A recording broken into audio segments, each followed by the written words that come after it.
Nyoba oleh irigasi dan jalur Rima.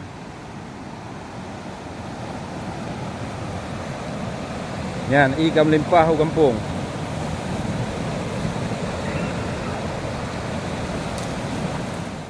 Sudarlun, hujan lebat kembali mengguyur Kabupaten Aceh Selatan dan sekitarnya Rabu 21 September 2022. Mulai pukul 17.30 waktu Indonesia Barat hingga pukul 19.48 waktu Indonesia Barat menyebabkan terjadinya banjir luapan di beberapa kampung dalam 5 kecamatan di kabupaten tersebut. Akibatnya meluap Sungai Krung Mekik.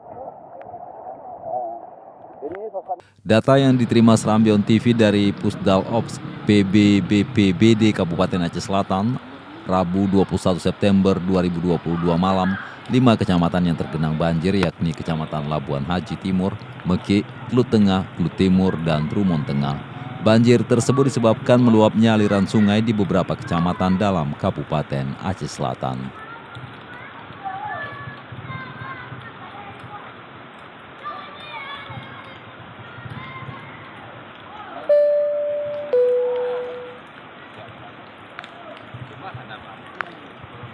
Atas kejadian tersebut, banjir dengan ketinggian bervariasi yakni 30 cm hingga 1 meter merendam sejumlah kampung dalam 5 kecamatan. Di Kecamatan Mekik, banjir terjadi di Kampung Kuta Buluh 1 dengan ketinggian air mencapai 1 meter merendam 6 unit rumah. Kondisi terakhir banjir sudah mulai surut.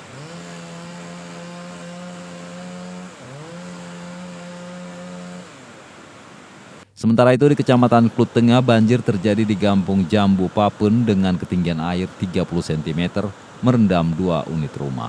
Kemudian di Kampung Pulau I, ketinggian air 30 cm merendam 10 unit rumah. Selanjutnya di Kampung Mersak, ketinggian air 30 cm.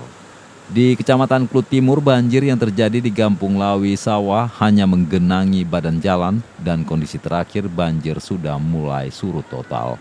Terkait dengan banjir tersebut, pihaknya sudah menugaskan personil TRC Damkar PB di masing-masing kecamatan untuk turun ke lokasi membantu warga yang terdampak.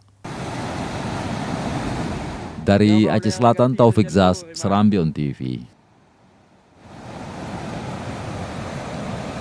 Yan, ikan melimpah ke kampung.